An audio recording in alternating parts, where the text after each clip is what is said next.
नमस्कार, राम राम और तमाम जितने भी हमारे दर्शक हैं रेडियो सरगम परिवार की ओर से, हमारी ओर से आइए आज एक बहुत ही दिलचस्प भेंट वार्ता हम लेकर आए हुए हैं। एक ऐसी कलाकारा जिन्होंने अभी फिजी में काफ़ी धूम मचाया और गिरमिट दिवस के अवसर पर इन्हें हाई कमीशन ऑफ इंडिया द्वारा फिजी लाया गया और फिजी में इन्होंने कई सारे परफॉर्मेंसेस जो है ये दिए हैं। और देखा जाए तो गिरमिट सेंटर पर इन्होंने कई सारे जो लोकगीत हैं, हमारे जो फोक सॉन्ग्स है ये सुनाए। और कल इनका शो जो है ये खतरी होल्ड सुबह में भी था। लोगों ने एंजॉय किया, लोगों ने पसंद किया। और इस बार लखनऊ की वंदना शुक्ला जी हमारे साथ में उपस्थित हैं और कल ये रवाना हो रही है भारत के लिए। तो सोचा कि इनसे दो बातें करते हैं, आपकी मुलाकात इनसे करवाते हैं। तो वंदना शुक्ला जी नमस्कार, राम राम। राम राम, नमस्कार। और फिजी का माहौल, फिजी का मौसम आपको कैसा लगा? बहुत अच्छा लगा, बहुत ही अच्छा लगा। मतलब यहाँ की जो शांति है, यहाँ की जो स्वच्छता है और यहाँ के जो लोग हैं जो नहीं भी पहचानते हैं तभी मुस्कुरा देते हैं और हेलो हाय कर लेते हैं। तो ये बहुत अच्छा लगा। बढ़िया है। और साथ ही साथ में देखा जाए तो फिजी और भारत में पता चला है कि बहुत सारी समानताएं हैं। क्या आपको ऐसा कुछ महसूस हुआ फिजी पहुंचने के बाद में? जी हाँ, बिल्कुल। काफ़ी कल्चर वहाँ का और यहाँ का मिलता जुलता है। जैसे कहते हैं कि हमारी संस्कृति, हमारी परंपराएं जो हैं जैसी वहाँ है वैसी कुछ हद तक यहाँ भी है। और दूसरी चीज़ है यहाँ का जो वातावरण है और यहाँ के जो लोग हैं और वो काफ़ी कुछ मिलता जुलता है और अच्छे लोग हैं। जैसे कि वहाँ है वैसे ही यहाँ है। ऐसा मुझे लगा नहीं कि मैं वहाँ से अपने भारत से यहाँ फिजी में हूँ। हम लोगों को यहाँ मिल करके ऐसा सभी लोगों से लगा कि जैसे सब अपने ही लोग हैं, वही सब भारत में ये बैठे भारत के ही लोग हैं। वैसे भी मेरी भारत तो कहा ही गया फिजी को। जी हाँ, छोटी भारत हम फिजी को कहते हैं। और यहाँ पर जो भारतीय हमारे पूर्वज हैं ये आए हुए थे, आपने तो जाना है हमारा इतिहास। भोजन के विषय में अगर आपसे हम पूछे तो यहाँ के भोजन को लेकर क्या कुछ आपने महसूस किया? भोजन, वैसे तो हम लोग वेजिटेरियन हैं जी, और लेकिन ये ज़रूर है कि वेजिटेरियन में हमको इतनी बढ़िया बढ़िया डिशेज यहाँ खाने को मिली और भोजन मुझे बहुत अच्छा लगा यहाँ का। और सबसे बड़ी बात जो थी कि जहाँ पे जो लोग जुड़े थे हमारे साथ उन्होंने चुन चुन के जगहों से भोजन हमें कराया वेजिटेरियन और बहुत ही टेस्टी। मतलब ये नहीं लगा कि भारत का भोजन नहीं है, बस यही लगा कि बस वहीं बैठ के वही भोजन हो रहा है। तो एंजॉय किया आपने? बहुत एंजॉय किया। अच्छी बात है। और आशा है कि आपका जो बचा कुचा सफ़र है ये आपके लिए बहुत ही बेहतरीन बीते।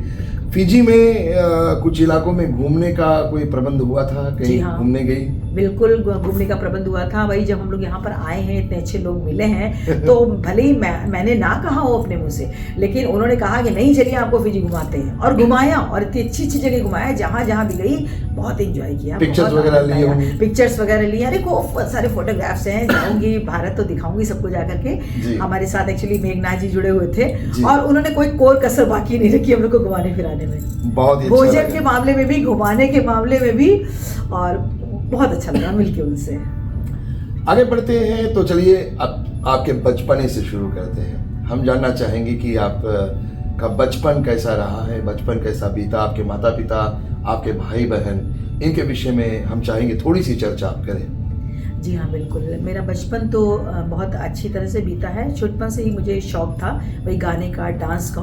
और मैं मिरर के सामने खड़ी हो जाती थी, दरवाजे पर कोई अगर बेल बजाता था तो मैं कहती थी पहले मैं अपना नृत्य कर लूँ, पहले मैं डांस कर लेती थी, गाना गा लेती थी, उसके बाद दरवाज़ा खुलने जाती थी। या तो मैं कहीं बैठी होती थी अगर, तो पहले मैं तबला बजा लेती थी ऐसे करके तखत पे और तबला बजा के खुद ही गाना गा लेती थी मैं। तो उससे मुझे को ढोलक वोलक बजाना ही आता है, इंस्ट्रूमेंट बजा लेती मैं।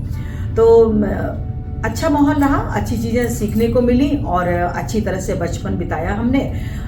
सब्जेक्ट के तौर पर म्यूज़िक रहा हमारे साथ। तो म्यूज़िक हमारे अंदर है, माँ सरस्वती की देन है कि जो उन्होंने दिया है स्वर और सत्ता की देवी ने, उसको हम जो है। आपकी पढ़ाई जो है बचपने में प्राइमरी स्कूल, जो शिक्षा का क्षेत्र रहा है, उसके विषय में कुछ आप प्रकाश डालेंगी? जी हाँ, बिल्कुल डालूंगी। बचपन से ही स्कूल में, कॉलेज में पढ़ाई के दौरान जो भी कल्चरल प्रोग्राम्स होते थे, कल्चरल एक्टिविटीज़ होती थी, उनमें सब में हम पार्टिसिपेट करते थे। अगर बाई चांस कहीं नहीं कर पाए तो टीचर्स ज़रूर छेड़ देते थे कि वंदना क्या बात है कि तुम किसी प्रोग्राम में नहीं हो क्या? तो मैं कहती नहीं, मैं करूँगी, भले ही एक देशभक्ति गीत गाऊँ 26 जनवरी 15 अगस्त को, लेकिन गाती ज़रूर थी। तो वो, और बाकी मैं हरदोई की हूँ एक्चुअली, लखनऊ के पास ही है, तो वहाँ पर भी जितने भी प्रोग्राम्स होते थे, मतलब जो ओकेजन होते थे, जो 30 त्यौहार होते थे, उन पर जो प्रोग्राम्स होते थे उसमें हम पार्टिसिपेट हमेशा। मतलब कि बचपन से ही आप पॉपुलैरिटी जो है ये आपने प्राप्त की हुई थी। जी जी बिल्कुल। और अपने समाज में, अपने स्कूल में आप संगीत को लेकर पहले से पॉपुलर थी। जी बिल्कुल, फर्स्ट नंबर पे आती थी जी, हमेशा फर्स्ट नंबर। और मार्क्स भी जो आते थे, जैसे क्लासिकल म्यूजिक था सब्जेक्ट के तौर पर, तो क्लासिकल म्यूजिक में भी डिस्टिंक्शन मार्क्स आते थे। क्या बात, मतलब म्यूजिक को तो कोई पछाड़ ही नहीं सकता था, मतलब म्यूजिक में तो हमें हर जगह। और पता नहीं क्या बात है, लोग जैसे कहते भी है कि कहीं भी किसी भी मंच पे आप जो परफॉर्मेंस, पूरे लखनऊ में ये बात है कि जो परफॉर्मेंस आपकी है वो किसी की नहीं है पूरे लखनऊ में। आप प्रोग्राम्स खूब ज्यादा क्यों नहीं करती हैं? तो मैंने कहा मैं उतना ही करती हूँ जितना आराम से हो जाए, लेकिन इसके लिए लोगों ने मुझे कहा, तो मुझे लगा कुछ होगा तभी लोग कहते होंगे। सही में हमने देखा भी है, हमने विटनेस किया हुआ है, क्योंकि जब आप मंच पर आई,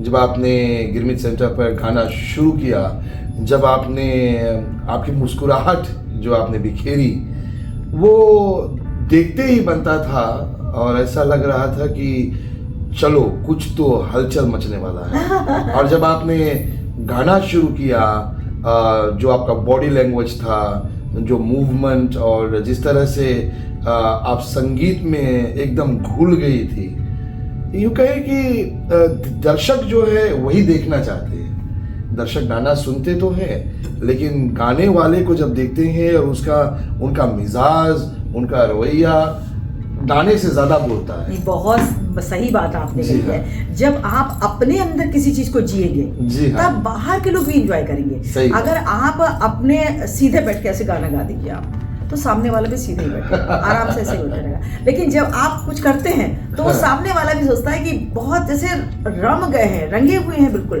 तो उसको भी वैसे ही उत्साह दिखाई देता है। तो यानी कि गाना गाने से पहले अपने अंदर आत्मसात करना, जो गाना हम गा रहे हैं वो फेस एक्सप्रेशन आना उसके, है ना, उसकी एक्टिंग में रहना, ये बहुत जरूरी है। और एक्टिंग जो है हमारे यहाँ, ये शायद बड़ी बात बोल रही हूँ मैं, लेकिन एक्टिंग ज्यादातर लोग नहीं दिखा पाते। सही में जो गा रहे हैं उसको आत्मसात करने पहले, ये बहुत बड़ी बात है, और ये शायद हर एक कलाकार में है नहीं, ये बड़ी बात है। और जो मैंने आप में देखी है, और अच्छा लगा जिस तरह से आपने परफॉर्म किया। हालांकि कम समय रहा है आपके पास में फिजी में परफॉर्म करने के लिए, कल आप वापस भारत जा रही है। जी जी। तो आशा है कि काफी कुछ आपने एंजॉय किया होगा फिजी में। बहुत एंजॉय किया, बहुत एंजॉय किया। और आशा ये भी है कि हालांकि आपका पहला ट्रिप रहा है, ये आखिरी नहीं होगा, और भी ट्रिप्स आप फिजी में आप करने वाली है, क्योंकि हम आपको और देखना चाहेंगे। बिल्कुल, और मैं भी चाहूंगी कि मैं बार बार आऊँ फिजी। जी हाँ। और चलिए, बचपने से निकलकर संगीत आपने कहाँ सीखी,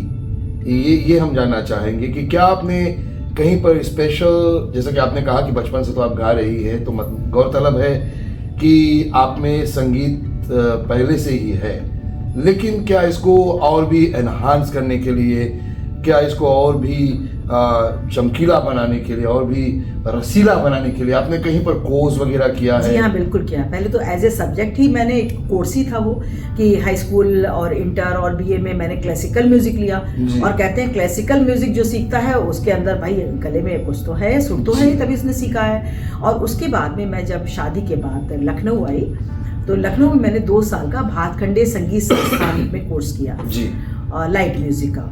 और फिर वहाँ पर जब मैंने रेडियो में ऑडिशन दिया तो मुझे गुरु मिले श्री कैलाश श्रीवास्तव जी, उन्होंने मुझे सिखाया। श्री केवल कुमार जी, उनसे मैंने सीखा संगीत। और हमारे परम आदरणीय गुरु जो अब इस वक्त दुनिया में नहीं है, पंडित दाऊजी गोस्वामी जी, उन्होंने मुझे क्लासिकल म्यूजिक सिखाया प्राइवेट। और हमारी परम आदरणीय प्रोफेसर कमला श्रीवास्तव दीदी ने हमको सिखाया और उसके बाद लाइन से गुरु मिलते चले गए, श्रीमती आरती पांडे जी, श्री रामचंद्र दुबे जी जो कानपुर के रहने वाले हैं जी। और इन सब लोगों से मैंने सीखा। और जब मैं स्टेज परफॉर्मेंस देने लगी और लोग उसको और पसंद करने लगे तो मुझे लगा मुझे और सीखना चाहिए और अच्छा करना चाहिए। बढ़िया है। जबकि आपकी जीवनी पर हम बातें कर रहे हैं वंदना शुक्ला जी, तो हम जानना चाहेंगे कि आपने शादी किस उम्र में की और क्या आपके पास में बच्चे हैं, अभी है तो कितने बड़े हैं, और थोड़ी इसमें हम चाहेंगे कि आप अपनी ओर से प्रकाश डालें जितना आप बतलाना चाहें। जी हाँ, मेरी शादी 94 में हुई थी और उसके बाद मेरे साथ एक हादसा हो गया, वाक़या हो गया मेरे साथ कि 97 में हमारे हस्बैंड एक्सपायर हो गए जी। तो उसके बाद में उनसे ही मुझे एक बेटा था, तो मैंने उसका पालन पोषण करते करते संगीत में ये रेडियो ऑडिशन वगैरह ये सब दिया उसी वक्त में मैं दूरदर्शन आई, उसी वक्त में मैंने रेडियो का ये सारी चीज़ें की, उसी वक्त मैंने गाना शुरू किया। लेकिन फिर भी स्टेज परफॉर्मेंस से थोड़ा कम करती थी, थोड़ा दूरी बनाई थी मैंने सोचा पहले अर्निंग का कुछ हो जाए अच्छे से, तो अपने हाथ में कुछ आना चाहिए जी। तो वो करने के बाद में फिर 2005 में मेरी सेकंड मैरिज हुई और वो दूरदर्शन में प्रोडक्शन में ही थे हमारे हस्बैंड जी, श्री रमेश चंद्र शुक्ला जी। तो उन्होंने मुझसे फिर सेकंड मैरिज हमारी उस वक्त हुई और शादी उन्होंने की। तो मैं दूरदर्शन में तो थी, वो प्रोडक्शन में थे दूरदर्शन में। तो उन्होंने कहा कि लोगों ने कहा भाई उनकी भी शादी नहीं हुई थी, तो उन्होंने कहा शादी तो इन्हीं से करनी है मुझे। तो उन्होंने मेरा बेटे को भी एक्सेप्ट किया और मुझसे शादी भी की। बेटा इस वक्त मेरा जॉब में आ गया है, 28 ईयर्स का है और पति का भी बहुत भरपूर सहयोग है। अगर पति का सहयोग ना होता तो यहाँ तक शायद नहीं आ पाती। बढ़िया है। लेकिन लाइफ में मुझे संघर्ष करना पड़ा और संघर्ष से ही मिलती है वो, क्योंकि जब कोई अकेली महिला होती है तो उसके बहुत ज़्यादा संघर्ष होता है। फिर वो लोग किस तरह से देख रहे हैं, किससे बात करनी, किससे नहीं करनी, बहुत सारी चीज़ होती है। फिर जब मैं इस लाइन में आ गई तो अब जब ये कभी कुछ कहते भी हैं मेरे हस्बैंड मुझसे तो मैं कहती हूँ आप हाँक रही है, अरे वो मेरे भाई है, मैं उससे बात कर रही हूँ, ऐसे मैं बोल देती हूँ उनसे। मुझे उनसे मिलकर बहुत अच्छा लगा। तो संघर्ष तो रहा जीवन में, लेकिन लोग भी अच्छे मिले और अच्छी शिक्षा दी। और फिर सेलिब्रिटी लाइफ जो है ये कुछ अलग होता है। हम समझ सकते हैं जिस तरह से आप एक पहुंची हुई सेलिब्रिटी है, जगह जगह आपका परफॉर्मेंस वगैरह जो है ये होता ही रहता है, नए नए लोगों से मुलाकातें होती रहती है। तो इसमें फैमिली सपोर्ट होना बहुत ज़रूरी होता है। और अच्छा है कि आपने इस कार्यभार को भलीपूर्वक संभाला हुआ है। आपके चेहरे पर जो मुस्कान है वो सच्ची मुस्कान दिख जाती है और साथ ही साथ में जिस तरह से आप गाने को गाती हैं, संगीत को गाती है, दिल की गहराई में उतरने वाली जो आपकी आवाज़ है वो वाकई में कमाल कर देती है। तो मैं ऐसी संवेदनशील हूँ भी जी। अगर मुझे थोड़ा सा भी कोई तेज बोल देगा तो मैं एकदम से हो जाऊंगी। अगर मुझे कोई बड़े अच्छे से प्यार से बात करेगा तो मैं बहुत खुश हो जाऊंगी। मतलब बहुत जल्दी खुश होना और बहुत जल्दी उदास होना, बहुत संवेदनशीलता है हमारे अंदर जी। तो मैं तुरंत एक्सप्रेशन, जो भी गीत होता है तुरंत एक्सप्रेशन मेरे साथ में आता है जी। और ये शायद माँ सरस्वती की देन है। ये बढ़िया अच्छी बात है क्योंकि संगीत में भी वो एक्सप्रेशन बदलना बहुत जल्दी पड़ता है, झटपट बदलना जो होता है वो पड़ता है और वो मैं कर पाती हूँ माँ भगवती के आशीर्वाद से। हाँ, वही बात है कि शादी हो रही, अभी अभी आपने चहल पहल वाला गीत गाया, बस चंद मिनटों में विदाई होने लगी। तो वहाँ पर शादी वगैरह में आप परफॉर्म करती हैं, गाती है उधर भारत में? गाती हूँ लेकिन जहाँ पर मुझे लगता है कि गाना चाहिए, जहाँ पे हमारे हस्बैंड की इजाज़त होती है जी, अच्छे प्रोग्राम्स में करती हूँ। जी हाँ। मतलब कोई भी कार्यक्रम कर लेना हमारे उसमें नहीं है। जी हाँ। हमें जहाँ लगेगा कि यहाँ मुझे करना चाहिए वही मैं करती हूँ और उनकी इजाज़त लेके करती हूँ। बढ़िया। और भारत में आपने कहाँ कहाँ पर परफॉर्म किया है? भारत के अलावा अन्य देशों में क्या आपने परफॉर्म किया है, ये हम जानना चाहेंगे आपसे। मैंने कहीं बाहर तो नहीं किया, ये तो मेरा फर्स्ट टाइम है। फिजी जाने का तो बाहर का तो पहला है, लेकिन हाँ अपने देश में मैंने कई जगह प्रोग्राम्स किए हैं। पहले तो अपने लखनऊ में ही बहुत सारे किए हैं, लखनऊ महोत्सव वगैरह वहाँ होता है वो सब करती हूँ। आगरा में ताज महोत्सव किया है हमने, दिल्ली में प्रोग्राम्स अपने दिए हैं हमने, बनारस में प्रोग्राम्स हमने दिए हैं, सुल्तानपुर में दिए हैं, हरदोई में दिए हैं, ICCR में दिए हैं, संगीत नाटक एकेडमी में दिए हैं, अयोध्या में दिए हैं और भारतीय संस्कृति की तरफ से जहाँ जहाँ भी हमारा कल्चरल रिलेशन जो है जिनसे वो जहाँ जहाँ भी हमको भेजते हैं वहाँ हम लोग। श्रावस्ती में किया है, अभी अयोध्या में राम जन्मोत्सव राम जी का मनाया गया, वहाँ पर मैंने as a announcer, as a singer दोनों तरह से काम किया। जी। और अनाउंसर में भी उन्होंने मुझे बहुत पसंद किया और सिंगिंग में भी बहुत पसंद। बढ़िया है, और पसंद करने वाली बात भी है। क्या कमाल की बातें आप करती हैं, कमाल की आप गाती हैं। संगीत के क्षेत्र में अब आगे की क्या सोच आपकी है? आगे आपका कोई प्लान आपने किया हुआ है? क्या आप सोचती है कि अपने इस क्षेत्र को और भी आप बढ़ाने वाली है? देखिए, कोई भी कलाकार हमेशा यही सोचता है कि वो जी आगे बढ़े। जी हाँ। तो मैं तो ये सोचती हूँ कि पहली बार मुझे फिजी आने का मौका मिला, आके बहुत अच्छा लगा, फिजी के लोग बहुत अच्छे लगे। तो मैं ऐसे ही चाहती हूँ भाई, जो हमारे हाई कमीशन जी हैं उनसे भी मैं रिक्वेस्ट करूँगी कि वो मुझे और ऐसी ही जगहों पर भेजें ताकि मेरी कला का जो सही उपयोग हो सके, लोग मुझे सुने, सराहें और हमारी कला जो है दिन पर दिन बढ़ोतरी करे।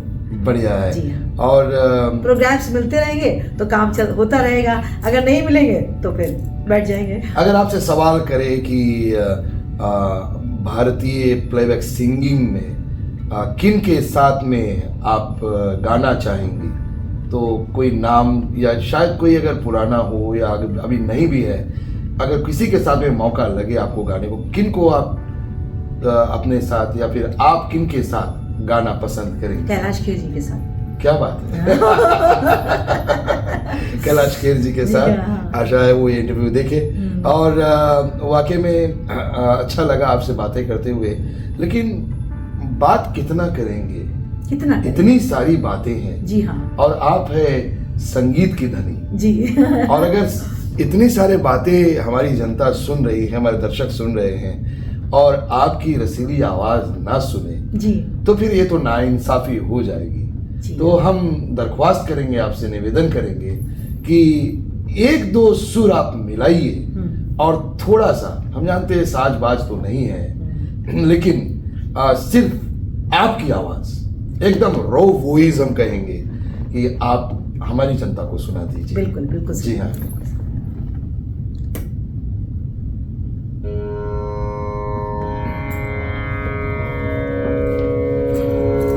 एक ये भोजपुरी में ही गीत है, ये शारदा सिन्हा जी का गाया हुआ है जी। मैं इसको, देवी गीत है, इसको सुना दिया।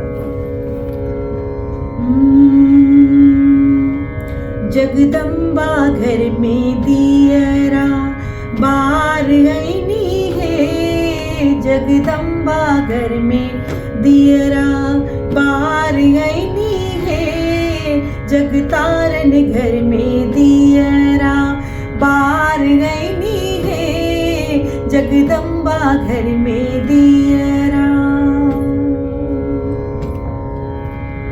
कंचन थार कपूर की बाती, कंचन थार कपूर की बाती, मैया के आरती उतार गईनी है हम, मैया के आरती उतार गईनी है, जगदम्बा घर में दियरा बार आईनी है, जगतारन घर में दियरा बार आईनी है, जगदम्बा घर में दियरा।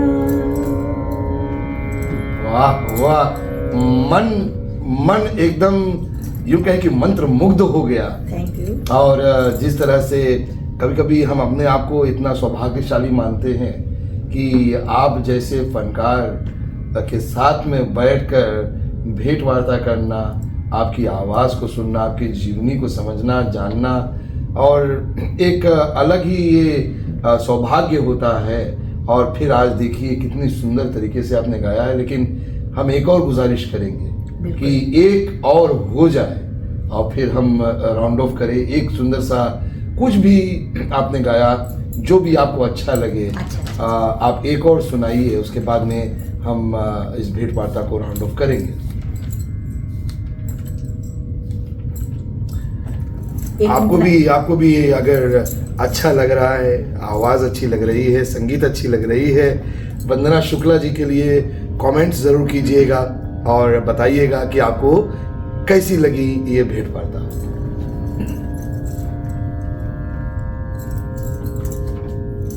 नकटा हमारे यहाँ गाया जाता है जी। शादी ब्याह में गाया जाता है नकटा।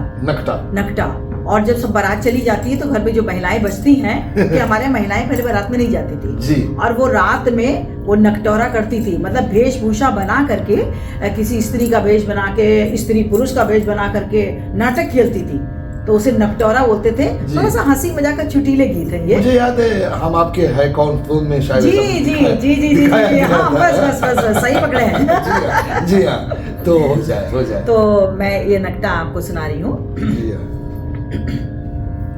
ये हमारी परम आदरणीय दीदी रीना टंडन दीदी हैं, उन्होंने हमें सिखाया है। जी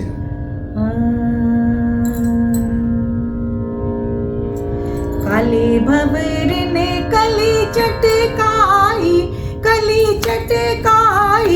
रस लूटा तमाम। काले भंवर ने कली चटकाई रस लूटा तमाम। काले भंवर ने कली चटकाई। तिरछी नजर जैसे काली कटारी, लचके कमर जैसे फूलों की डाली। तिरछी नजर जैसे काली कटारी, लचके कमर जैसे फूलों की डाली। पतली कमर जहाँ मटकाई रस लूटा तमाम। काले भंवर ने कली चटकाई रस लूटा तमाम। काले भंवर ने कली चटकाई। वाह वाह वाह वाह वाह। थैंक यू बहुत अच्छे। आशा है कि आप जिंदगी में और भी उन्नति करती रहे।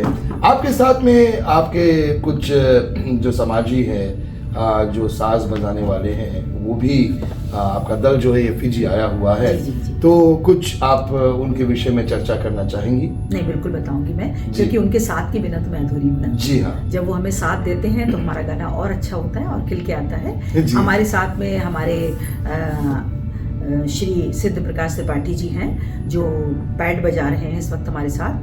ये बहुत पुराने आर्टिस्ट हैं और बहुत ही बॉम्बे और दिल्ली सभी कलाकारों के साथ उन्होंने बहुत समय से बजाते आए हैं। बचपन से ये भी बजा रहे हैं। इनको ये जॉब तो करते हैं लेकिन इनको संगीत का शौक है, इसलिए ये जो है पैड बजा रहे हैं हमारे साथ, लेकिन हमारे वरिष्ठ हैं ये।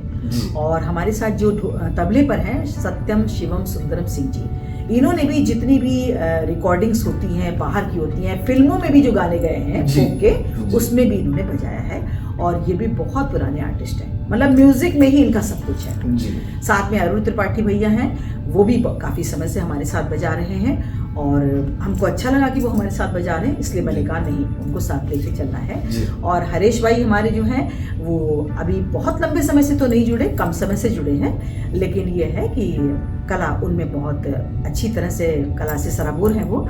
और कलाकारी उनको फ्लूट भी बजाते हैं, हारमोनियम भी बजाते हैं, बीच बीच में गाने को कहिए तो गा भी देते हैं। और कई आर्टिस्ट हमारे ऐसे हैं जो गाते भी हैं इसमें, मतलब कि तो उनका जी बिल्कुल। हाँ। बहुत ही, और अगर मुझे और मौका मिलता तो शायद एक दो लोग और मेरे साथ आते, क्योंकि हमारा ग्रुप थोड़ा लंबा है जी। लेकिन मैं यहाँ पर जितना बोला गया था मैं उतने लोगों को लेके आई जी, हाँ। जी, जितने से मेरा काम चल जाए। बढ़िया है। लेकिन इतने ही लोगों में आपने कमाल कर दिया। जरा हम सोच रहे कि पूरा का पूरा ग्रुप होता तो ये तो धमाल हो जाता। अरे बस आप लोगों की शुभकामनाएं रहेंगी तो हम लोग आगे आएंगे तो और भी अच्छा ग्रुप और बड़ा लेकर के आएंगे और अच्छा करेंगे। लेकिन आप सबका प्रेम स्नेह भरपूर मिला और शब्द नहीं है हमारे पास पीजी के लिए। जितना लोगों ने प्यार स्नेह दिया, जितना हम लोगों को सुंदर भोजन दिया और जितना हम लोग का स्वागत सम्मान किया, उसके लिए बहुत आभारी है भाई। बहुत बहुत आभार हम भी व्यक्त कर रहे हैं। आप आई, हमारे देश में आपने परफॉर्म किया, हमारे देश को पसंद किया, यहाँ के लोगों को, यहाँ के भोजन को, यहाँ के मौसम को पसंद किया। इससे अच्छी बात हो नहीं सकती। हम तो मेज़बान हैं अभी के लिए। जो सेवा हो सका हमारे देशवासियों ने आपके इर्द गिर्द जो लोग थे उन्होंने किया है। और अगर कुछ खामियां नजर आई तो नजरअंदाज कीजिएगा। खामियां नजर ही नहीं आई तो नजरअंदाज करने का सवाल ही नहीं उठता। और हम आशा करते हैं कि अवश्य ही आप फिर से हमारे देश आने की कोशिश करेंगी और अगली बार आए तो हमारे रेडियो सरगम स्टूडियोज में ज़रूर आइएगा। बिल्कुल। और कोशिश कीजिएगा कि आप आए, वहाँ पर भी आपसे हम 2-4 गाने गवाएंगे।